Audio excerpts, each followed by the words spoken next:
1947 में जब भारत आजाद हुआ था तब वो एक कृषि प्रधान देश एग्रीकल्चर इकोनॉमी हुआ करता था।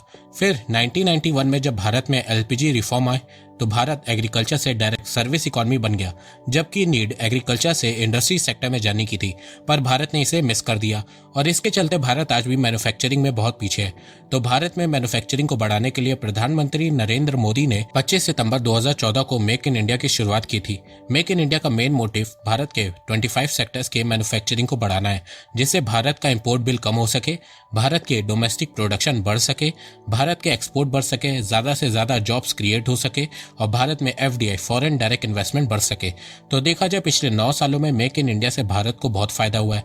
जहां 2014 में Bharat ease of doing business में 134 रैंक पे था, आज 63 रैंक पे आ गया है। 2014 में भारत ग्लोबल कम्पिटिटिवनेस इंडेक्स में 72 पोजीशन पे था, आज 43 पोजीशन पे आ गया है। ग्लोबल इनोवेशन इंडेक्स में भारत की रैंक 2014 में 76 थी, जो 2021 में 50 है। 2014 में लॉजिस्टिक परफॉर्मेंस इंडेक्स में भारत की रैंक 54 थी, जो 2021 में 35 है। इसके अलावा फॉरेन डायरेक्ट इन्वेस्टमेंट में भी इंक्रीज देखने को मिला है। भारत के एक्सपोर्ट भी इंक्रीज हुए हैं। भारत ने फाइनेंशियल ईयर 2023 में रिकॉर्ड $770 बिलियन का एक्सपोर्ट किया था। इसके अलावा फाइनेंशियल ईयर 2022-23 में भारत ने रिकॉर्ड 1.85 लाख करोड़ रुपीस का इलेक्ट्रॉनिक आइटम एक्सपोर्ट किया था। पर इन सब के बावजूद मेक इन इंडिया का जो मेन मोटिव है कि भारत के इंपोर्ट को कम करना, वो अभी तक हासिल नहीं हो पाया है। उल्टा भारत के इंपोर्ट पहले के मुकाबले बढ़ गए हैं। साथ में ये देखा गया है कि पैंडेमिक के बाद से भारत की डिपेंडेंसी चाइना पे कम नहीं हुई है, उल्टा बढ़ गई है, जिससे भारत का इंपोर्ट बिल भी बहुत तेजी से बढ़ रहा है। तो चाइना से डिपेंडेंसी को कम करने के लिए और साथ में अपने इंपोर्ट्स को कम करने के लिए भारत सरकार क्या प्लान कर रही है, आइए जानते हैं। तो नमस्कार दोस्तों, स्वागत करते हैं आपका चार्जिंग पॉइंट हिंदी में। दोस्तों, आज के इस वीडियो में हम जानेंगे कि मोदी सरकार मेक इन इंडिया को बूस्ट देने के लिए क्या प्लान कर रही है। तो जानने के लिए जुड़े रहिए आप इस वीडियो के साथ। दोस्तों, मैं ऐसे ही इंफॉर्मेटिव वीडियो बनाता हूं, तो अगर आपको इन्फॉर्मेशनल वीडियो देखना पसंद है तो आप इस चैनल को सब्सक्राइब कीजिए, इससे मुझे बहुत सपोर्ट मिलेगा। देखो, जिस तरह भारत सरकार मेक इन इंडिया को बूस्ट देने के लिए प्लानिंग कर रही है, उसी तरह आप अपनी फैमिली को सेफ और सिक्योर करने के लिए भी टर्म इंश्योरेंस लेने की प्लानिंग कर सकते हैं। और आपको सबसे अच्छा टर्म इंश्योरेंस पॉलिसी बाजार पे मिलेगा। पॉलिसी बाजार भारत की नंबर 1 ऑनलाइन इंश्योरेंस कंपनी है। पॉलिसी बाजार से अब तक 250 मिलियन से ज्यादा लोगों ने पॉलिसी ली है। पॉलिसी बाजार से आपसे 500 रुपए पर मंथ देके 1 करोड़ रुपए तक का टर्म इंश्योरेंस कवर ले सकते हैं, जिसमें आपको 80 साल की कवरेज मिलेगी, 59 क्रिटिकल इलनेस का कवर मिलेगा और साथ में सेक्शन 80C के तहत टैक्स बेनिफिट भी मिलेगा। पॉलिसी बाजार से टर्म इंश्योरेंस लेने से आपको सबसे बड़ा फायदा ये मिलता है कि आप पॉलिसी बाजार में डिफरेंट कंपनीज की पॉलिसी को कंपेयर कर सकते हैं और साथ में आपको पॉलिसी पे डिस्काउंट भी मिलेगा। इसके अलावा 24/7 क्लेम असिस्टेंस की भी फैसिलिटी अवेलेबल है। तो किसी एजेंट से पॉलिसी लेने से अच्छा है कि पॉलिसी बाजार से डिस्काउंट रेट पे आप पॉलिसी ले। और अब तो पॉलिसी बाजार के रिप्रेजेंटेटिव आपके घर आके आपको प्लान चूज करने में, डॉक्यूमेंटेशन करने में और क्लेम में भी आपकी मदद करेंगे। तो लिंक डिस्क्रिप्शन में दी गई है। आप टर्म इंश्योरेंस लेके फैमिली को सिक्योर करना मत भूलना। देखो, अगर भारत को तेजी से ग्रो करना है तो उसके लिए भारत को अपने मैन्युफैक्चरिंग सेक्टर को स्ट्रांग बनाना होगा। और मैन्युफैक्चरिंग सेक्टर को स्ट्रांग बनाने के लिए भारत सरकार को मेक इन इंडिया को बूस्ट देना होगा। और मेक इन इंडिया को बूस्ट देने के लिए भारत सरकार ने पिछले कुछ सालों में कई स्कीम लॉन्च की है। जैसे कि 1 अप्रैल 2020 को मोदी सरकार ने production linked incentive scheme PLI scheme launch की थी। PLI स्कीम को 5 साल के लिए लाया गया है। PLI स्कीम से भारत सरकार दुनिया भर की कंपनीज को अट्रैक्ट करने के लिए इंसेंटिव दे रही है। इस स्कीम में भारत सरकार का कहना है कि अगर कोई भी कंपनी भारत में मैन्युफैक्चरिंग करती है तो उन कंपनी को भारत सरकार की तरफ से इंसेंटिव मिलेगा। PLI स्कीम से भारत को फायदा भी हुआ है। भारत का इलेक्ट्रॉनिक एक्सपोर्ट पिछले कुछ सालों में बहुत तेजी से इंक्रीज हुआ है और इलेक्ट्रॉनिक एक्सपोर्ट में मोबाइल फोन एक्सपोर्ट इंक्रीज हुआ है। और अभी तो ये सिर्फ शुरुआत हुई है। बहुत से इकोनॉमिस्ट का कहना है कि PLI स्कीम से भारत को असली फायदा 2024 से मिलना शुरू होगा, जब बहुत सी कंपनीज के मैन्युफैक्चरिंग प्लांट भारत में बनकर तैयार हो जाएंगे। फ्यूचर में PLI स्कीम इंडिया के GDP में 4% कंट्रीब्यूट करेगी और मेक इन इंडिया को बहुत ज्यादा सपोर्ट भी करेगी। PLI स्कीम के अलावा भारत सरकार ने मेक इन इंडिया को सपोर्ट करने के लिए आत्मनिर्भर भारत भी लॉन्च किया है। आत्मनिर्भर भारत का मेन मकसद भारत को हर सेक्टर में इंडिपेंडेंट बनाना है और मैन्युफैक्चरिंग सेक्टर को बढ़ाना है, जिससे भारत का इंपोर्ट कम हो सके और भारत का एक्सपोर्ट तेजी से बढ़ सके। इस समय भारत 20 सेक्टर्स में से 8 सेक्टर में आत्मनिर्भर है। इन 8 सेक्टर में भारत एक्सपोर्ट ज्यादा करता है और इंपोर्ट कम करता है। और वो 8 sector textile and clothing, food, iron and steel, transport, IT हैं। पर भारत सरकार के ये सारे परिश्रम करने के बावजूद भारत का इंपोर्ट कम नहीं हो रहा है, जिसके चलते भारत का ट्रेड डेफिसिट बढ़ता जा रहा है।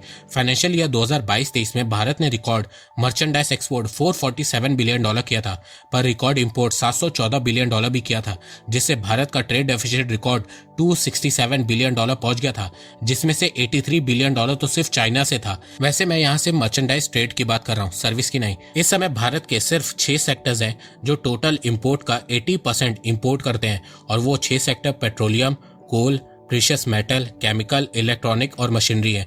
और इन 6 सेक्टर्स में से 2 सेक्टर्स इलेक्ट्रॉनिक और मशीनरी हैं, जिनका शेयर 20% है।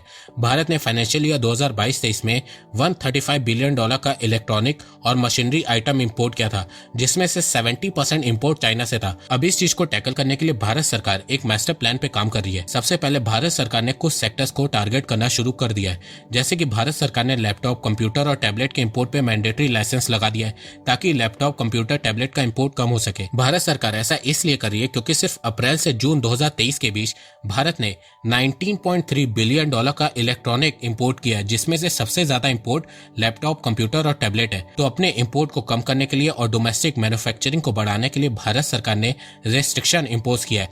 वैसे ये रेस्ट्रिक्शन 1 नवंबर से शुरू हो जाएगा, जिससे इंडियन मैन्युफैक्चरर्स को प्रोडक्शन का टाइम भी मिलेगा और साथ में रिटेलर्स को लॉस भी नहीं होगा।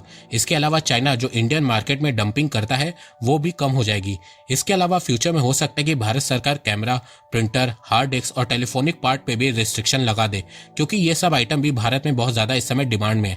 भारत में ऑनलाइन कल्चर बहुत तेजी से बढ़ रहा है और भारत ये सभी आइटम बड़ी मात्रा में चाइना से इंपोर्ट कर रहा है। तो चाइना से डिपेंडेंसी कम करने के लिए भारत सरकार आने वाले समय में इन सब आइटम पे भी रिस्ट्रिक्शन लगा सकती है। अब आप बोलोगे कि अगर भारत सरकार सब पे रिस्ट्रिक्शन लगा देगी तो भारत में इलेक्ट्रॉनिक आइटम की प्राइस नहीं बढ़ जाएगी। तो देखो, भारत को सबसे पहले ये देखना होगा कि ये सारे आइटम भारत में मैन्युफैक्चर हो रहे हैं या नहीं। अगर हो रहे हैं तो इन्हें बूस्ट करना होगा ताकि इनकी प्रोडक्शन तेजी से बढ़ सके। अगर नहीं हो रहे तो भारत को चाइना का अल्टरनेटिव ढूंढना होगा, जैसे कि साउथ कोरिया, जापान, ताइवान, ताकि इन देशों की कंपनी के साथ मिलकर भारत मैन्युफैक्चरिंग शुरू कर सके। इसके अलावा भारत सरकार ने लैपटॉप मैन्युफैक्चरिंग के लिए ऑलरेडी $2 बिलियन की PLI स्कीम भी लॉन्च कर दी है। इसके अलावा अगर भारत को मेक इन इंडिया को बढ़ाना है तो इस समय यूएस चाइना के बीच जो टसल चल रही है उसका फायदा उठाना होगा। 2023 में देखा जा रहा है कि यूएस चाइना का ट्रेड कम हो रहा है। यूएस अपनी डिपेंडेंसी चाइना से कम कर रहा है। इस साल के शुरुआत के 5 महीनों में यूएस का चाइना से इंपोर्ट 24% कम हुआ है। यूएस चाइना के अल्टरनेटिव प्रोडक्ट को मैक्सिको, वियतनाम और थाईलैंड से इंपोर्ट कर रहा है और इससे चाइना का एक्सपोर्ट गिर रहा है। अमेरिका चाइना से हर साल 500 से 600 बिलियन डॉलर के अराउंड इंपोर्ट करता है। तो अगर इसमें 24% की डिक्लाइन देखने को मिलेगी तो इससे चाइना का एक्सपोर्ट बहुत तेजी से गिरेगा और ऐसा देखने को मिल भी रहा है। पिछले 3 सालों में चाइना के एक्सपोर्ट में बिगेस्ट डिक्लाइन देखने को मिला है। बहुत सी अमेरिकन कंपनी अब चाइना का अल्टरनेटिव ढूंढ रही हैं। तो भारत को यहाँ पे इस सिचुएशन का फायदा उठाना होगा। भारत और यूएस का ट्रेड तेजी से इंक्रीज हो रहा है। 2021-22 में भारत और यूएस का ट्रेड $119 बिलियन था। 2022-23 में यह बढ़ के $128 बिलियन हो गया है और ट्रेड में भारत का एक्सपोर्ट तेजी से इंक्रीज हो रहा है। देखो, मैक्सिको, थाईलैंड, वियतनाम चाइना जितना मास प्रोडक्शन नहीं कर पाएंगे क्योंकि ये बहुत छोटे छोटे देश हैं, पर भारत चाइना का अल्टरनेटिव आराम से बन सकता है। भारत के पास ह्यूज चीप लेबर फोर्स है, साथ में भारत के पास डेमोग्राफी का एडवांटेज भी है। मतलब आने वाले 30 सालों तक भारत की वर्क फोर्स बढ़ती रहेगी, जिससे मास प्रोडक्शन करने में कोई प्रॉब्लम नहीं आएगी। तो भारत को यूएस और यूरोपियन कंपनी को अट्रैक्ट करना होगा। इसके अलावा भारत को चाइना के साथ डी कपलिंग करना शुरू करना होगा। देखो, चाइना इंडिया के IT सेक्टर, फार्मा सेक्टर और एग्रीकल्चर सेक्टर पे स्ट्रिक्ट रिस्ट्रिक्शन इंपोज करता है, क्योंकि भारत इन तीनों सेक्टर में चाइना से अच्छा है। तो चाइना नहीं चाहता कि इंडियन कंपनीज चाइनीज मार्केट को एक्सेस कर सके। तो भारत को यहाँ पे चाइना को उसी की भाषा में जवाब देना होगा। भारत को चाइना के साथ डी कपलिंग करनी होगी। डी कपल वर्ड सबसे पहले डोनाल्ड ट्रंप ने चाइना के अगेंस्ट यूज किया था। डोनाल्ड ट्रंप का कहना था कि यूएस को चाइना के साथ डी कपलिंग करनी चाहिए। मतलब यूएस चाइना के साथ धीरे धीरे ट्रेड को कम करता रहेगा, जिससे कुछ सालों में यूएस की डिपेंडेंसी चाइना से खत्म हो जाएगी और यूएस चाइना का ट्रेड भी बहुत कम हो जाएगा। और डोनाल्ड ट्रंप ने ये किया भी, चाइना पे हैवी टैरिफ इंपोज कर दिया, जिससे यूएस चाइना का ट्रेड कम भी हुआ। तो भारत को भी चाइना के साथ डी कपलिंग करना होगा, क्योंकि डी कपल वर्ड से चाइना बहुत ज्यादा डरता है। जो भी देश डी कपल वर्ड चाइना के साथ यूज करता है, चाइना का तुरंत रिएक्शन आता है। पर डी कपलिंग करने के लिए भारत को प्रॉपर स्ट्रेटेजी भी चाहिए होगी।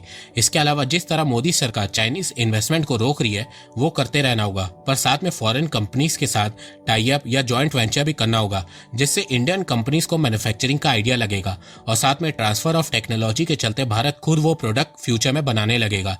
जिस तरह 1990s में जब भारत में इकोनॉमिक रिफॉर्म हुए थे तो बहुत सी इंडियन कंपनीज के साथ जापानीज कंपनी ने जॉइंट वेंचर किया था, जैसे कि hero Honda, Maruti Suzuki. Joint venture करने से एक तो इंडियन कंपनी की प्रोडक्शन तेजी से होने लगी, साथ में ट्रांसफर ऑफ टेक्नोलॉजी के चलते आज Indian automobile company low cost में हाई क्वालिटी की कार्स, बाइक, ट्रक्स, बस मैन्युफैक्चर कर रही है और साथ में एक्सपोर्ट भी कर रही है। तो भारत को मेक इन इंडिया को बूस्ट करने के लिए ग्लोबल कंपनीज के साथ टाई अप करना होगा।